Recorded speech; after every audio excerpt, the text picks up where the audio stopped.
The following program was provided by an independent producer solely responsible for its content. The opinions expressed do not necessarily represent the views of this station, its staff, board of directors, or underwriters.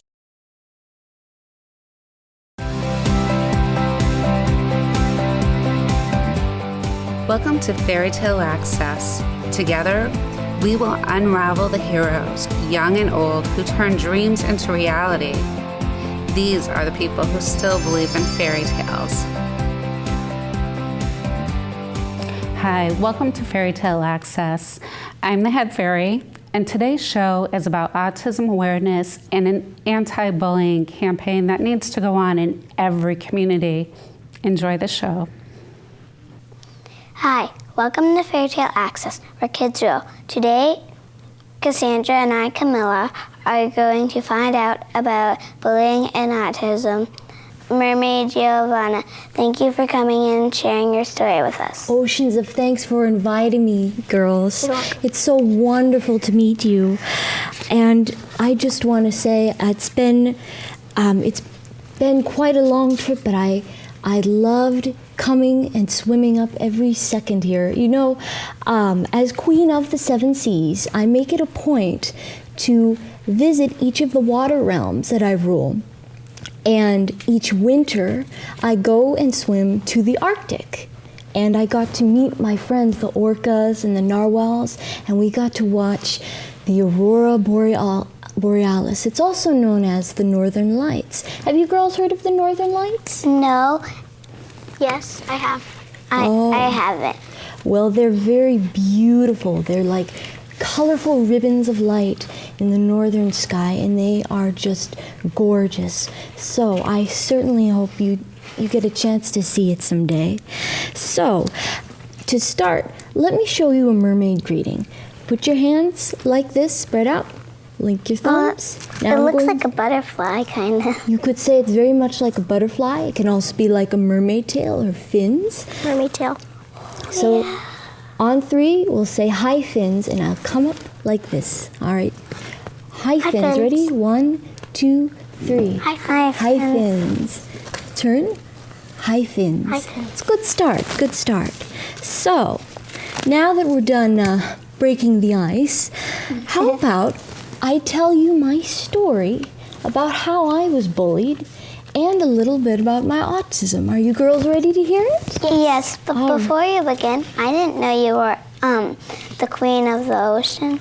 Yes, I am. And it actually took a lot of courage and certainly a lot of skills to be where I am.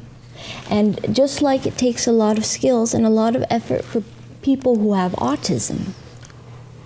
So, yeah, I will say it wasn't an easy task. So, I heard you wanted me to talk about this subject because I know it's very important. So, let's start. So, as you can see, I'm a human with a difference because I speak out for autism awareness. And did you know that the symbol for autism awareness is the puzzle piece? No, I had no idea. I didn't either. That's why you see a few puzzle pieces in my crown. They're nice. Can you see?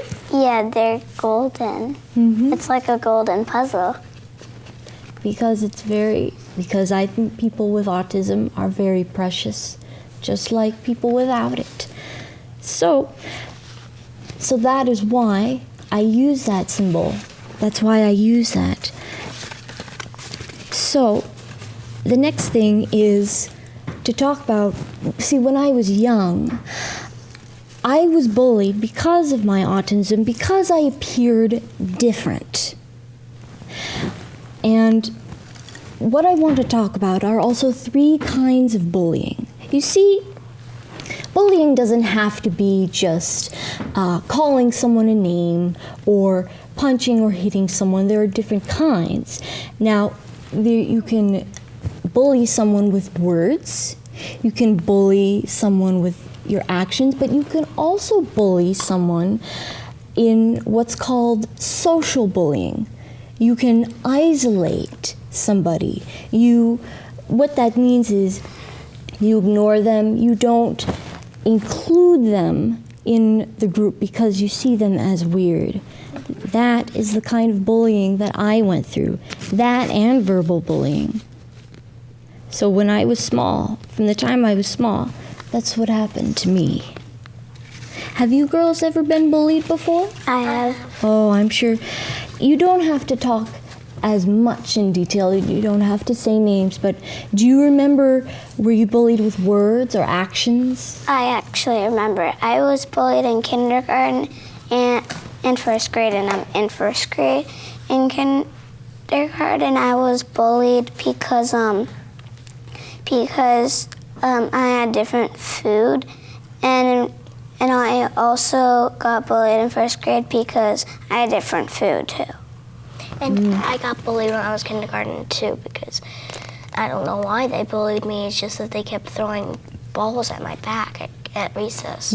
Sometimes it can be very hard to understand why people bully and why you can become the victim. Just like I didn't understand when it was happening, and it was because these other beings, these other children were seeing me as different.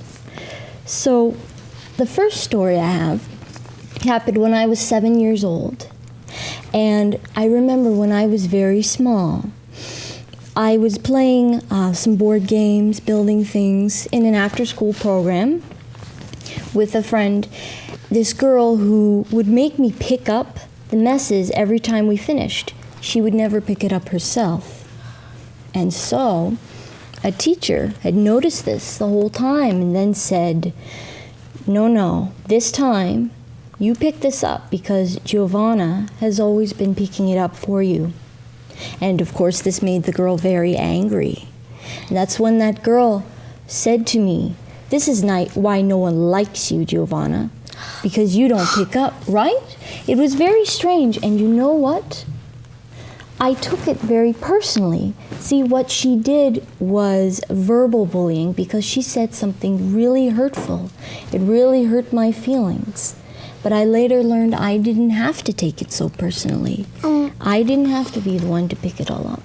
Yes? That's kind of, that could be kind of confusing because, the teacher said to her that you, always pick up the mess, and she said that you should have picked up the mess. So that was kind of, confusing to me a little bit. Well, to clarify, what had happened was she wouldn't do her part in picking up the mess.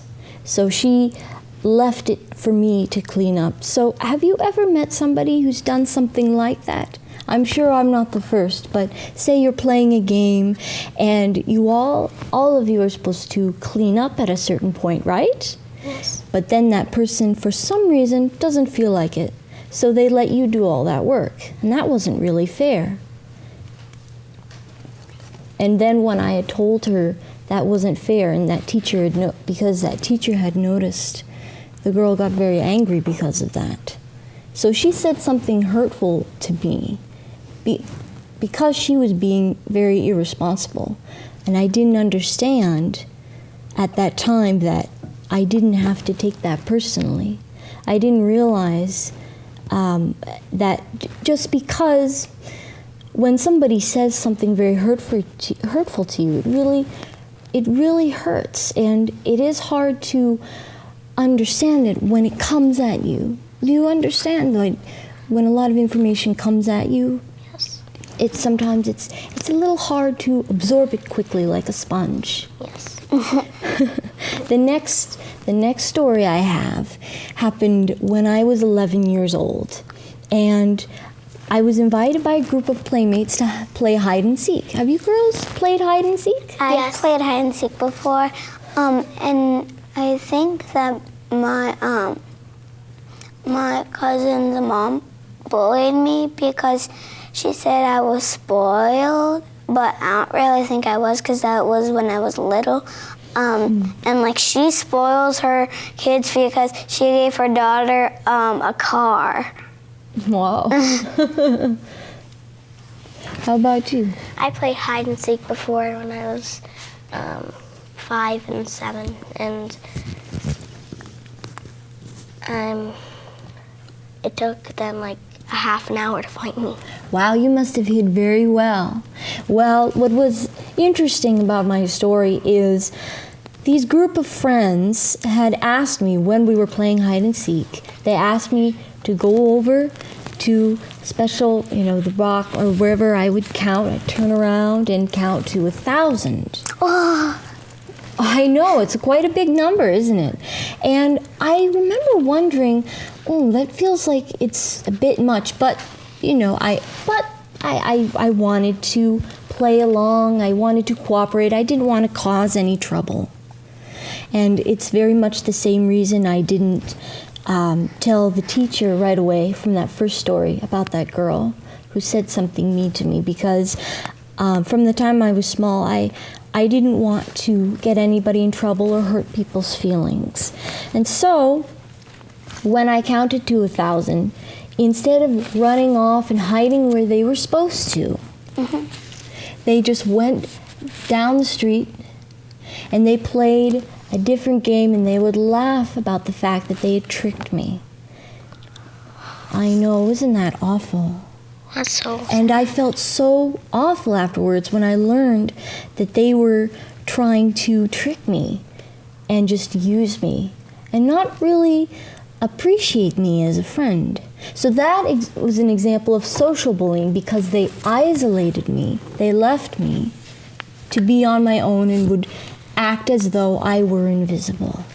The last story I have happened in my high school years. I was a little older, and a friend of mine had overheard a couple of girls talk about me behind my back. I hadn't really seen them, but they this happened in the class. He saw them just talk about me, really mean stuff, whispering to themselves. And so you know what he did? You know what this friend did? what? He actually came to me afterwards, and he let me know about what they were making fun of me about. You see, because of my Asperger's syndrome, the form of autism that I have, I had a hard time answering questions in class. It would be hard for me to answer right away. It would take me some time to think about it. I couldn't get straight to the point. And so these girls were making fun of me for that. I think they're making fun of you because, maybe they thought it was easy. And, sometimes in my class when people say it's easy, some of my friends say it's not easy for everyone. Exactly, because everybody learns and experiences things a little differently. We are not all alike in that way. We're very unique. So when he had told me and let me know this is what's going on, you know what he did? What? He said, I have an idea. The next time when you answer a question, Giovanna, and you're having a hard time getting right to the point because the class has to move on and whatnot, he said, I'll tap the desk a few times as a signal, like that's my cue to wrap it up. And that there showed me that he really cared about my feelings. And that, I think, takes a lot of courage, don't you think, girls? Yes. Yeah. To come up to someone and let them know so they don't have to be bullied, perhaps in that same way again.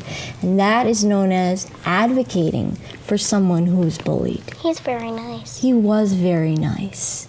And it felt like such a rare moment, just like this diamond in the sand. It's just hard to find. Little acts of kindness like that, advocating for someone when they're being bullied, when you see something, instead of keeping silent. I think that can make a beautiful difference in a person's life. Yes.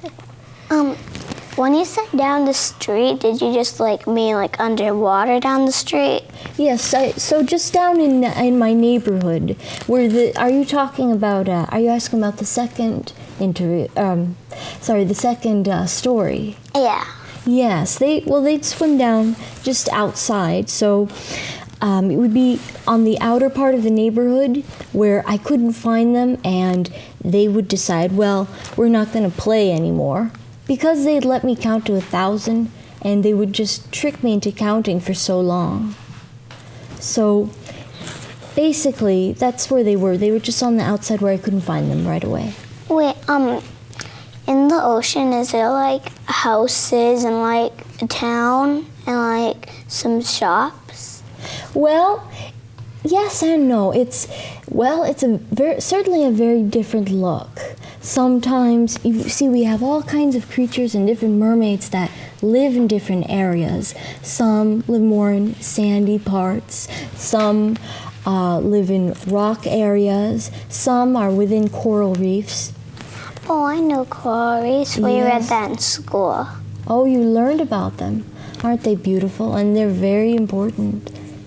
Yeah, they're important because other animals could eat the little animals that live in there. This is a big food chain that goes on. A lot of life that happens in the coral reefs. So do you girls have any questions about autism or any stories you'd like to share? Yes.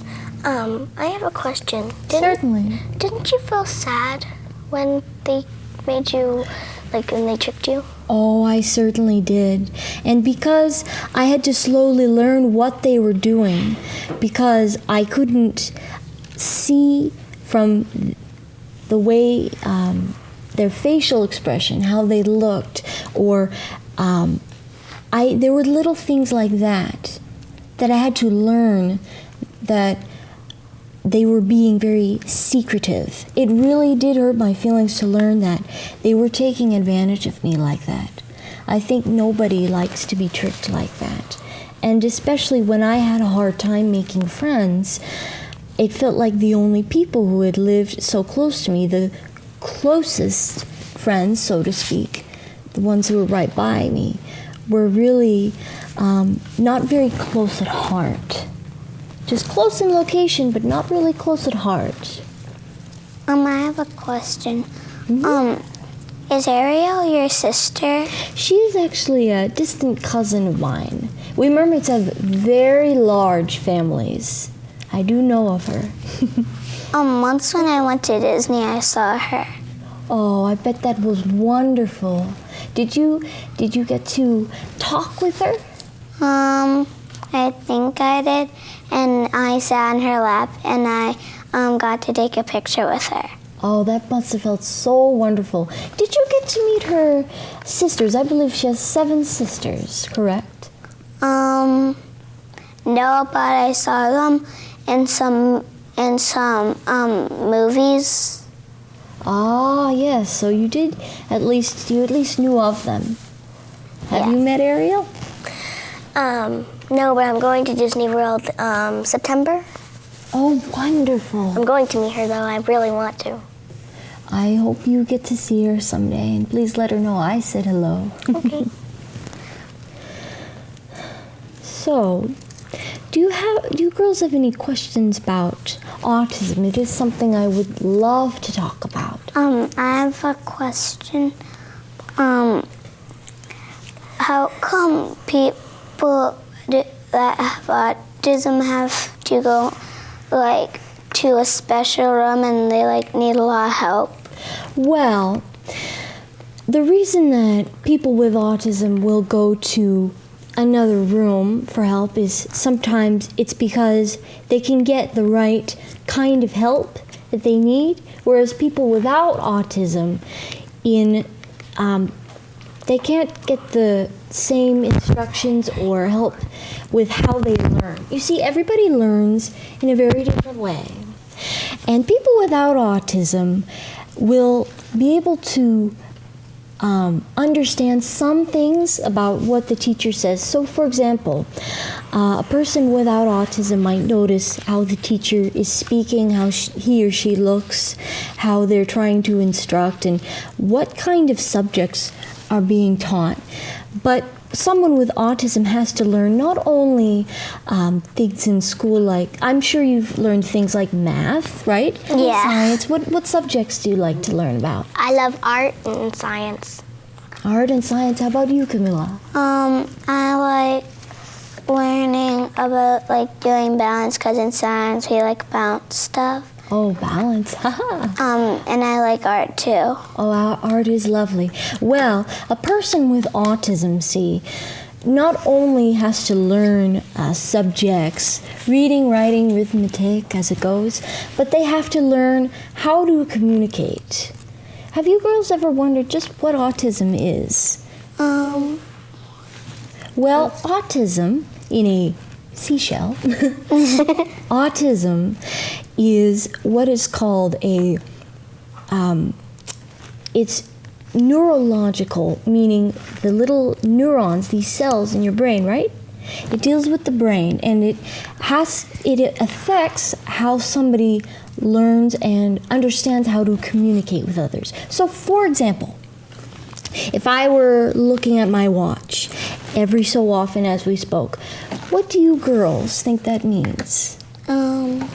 I think it means that like you're always checking the time because you might have something special to do. Right, exactly. Well, a person with autism might not understand that. They have to learn that kind of signal, even though that person isn't saying, I have to go soon, they have to learn that means I have to leave. They might wonder, why are they looking at their watch? They must really like it. Or it just might not occur to them. There are all sorts of things like that people with autism have to learn. And so in a classroom, the setup is different to help with that person's skills and needs. So that's why there's a different room, usually. I actually know someone with autism. My friend Ava, she has like a brother that has autism, I think. Oh. What do you notice about him? Just because it sounds like you're familiar with autism in a way.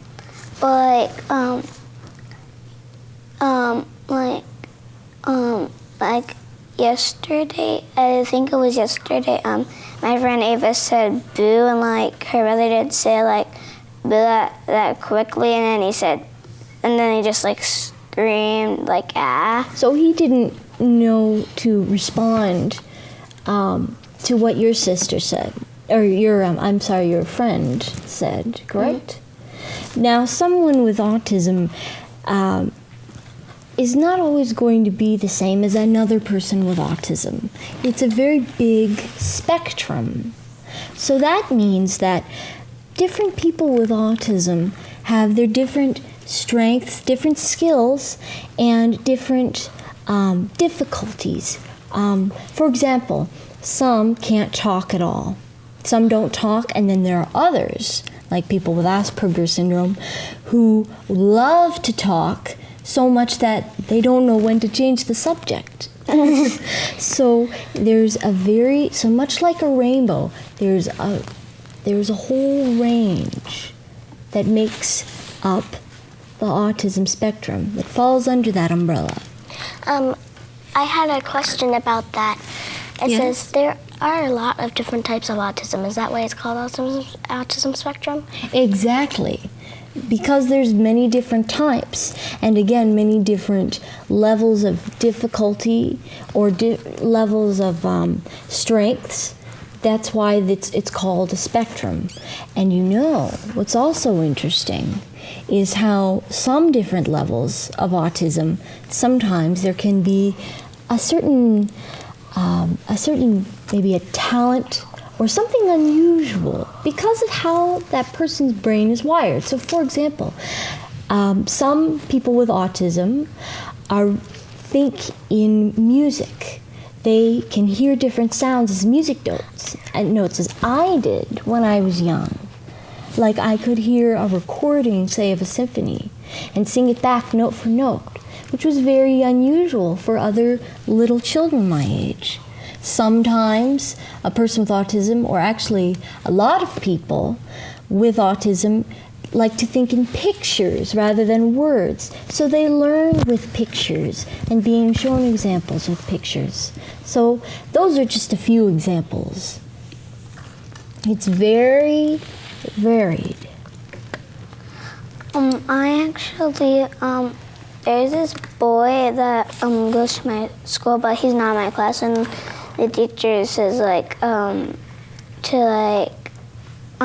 be quiet, but he doesn't really be quiet. He keeps doing what he's doing, not being quiet. Probably. Do you think it's because he is having a hard time with? Why do you think that is? I think it's because he doesn't really understand her, I think. I see. And I think that he isn't trying to do anything on purpose. I think that, do you think people with autism, do you think that some people might think it's all for attention or whatnot? Do you think that's true? Yes. I actually have a question. Okay. March is Developmental Disabilities Awareness Month. Mm-hmm. Are these kids at higher risk of being bullied? I think in some ways they can be, because they are seen as different. But here are some ways that can really help if you feel like you're being bullied, or if you see them being bullied. Well, so before we wrap up, I want to say that always talk with that person, see how they're doing, and also get an adult for help when you see that person being bullied. So always remember not to laugh at them either, because that only gives a bully power. So always respect everyone around you. And I also want to say something too. All right. You shouldn't bully someone just because they're different. Exactly. Well, now before we wrap up, I would love to give you girls my bubble blessing. Okay. Are you ready? Yes.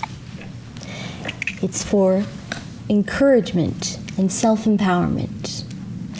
I ask, let's see if this works. I ask oceans of emerald green.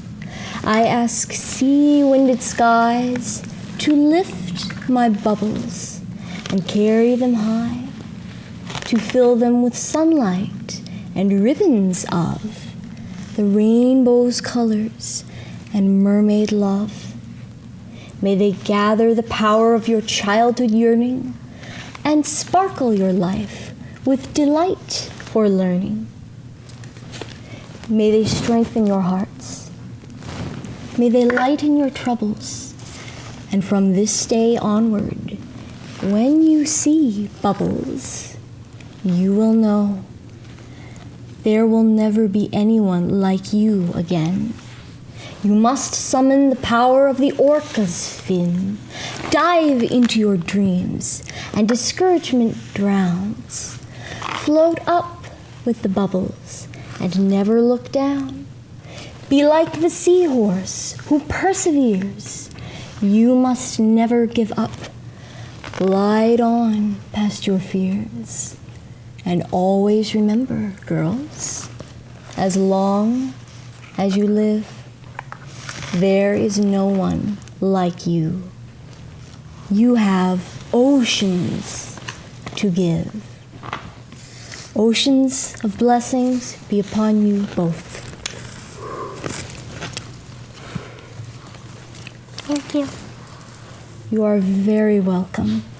And I have a little something for you after our interview. So, again, oceans of thanks. Thank you for being here today, Mermaid Giovanna. You're very welcome. Thank you, too. It was my pleasure. And so, to end, I have a quote from Albert Einstein. He's a wonderful scientist, and he said, "Everybody is a genius, but if you expect a fish to climb a tree, well, it'll live its whole life believing it is stupid." So always remember, girls, always seek the beauty in that difference. Everybody has oceans to give.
The preceding program was provided by an independent producer solely responsible for its content.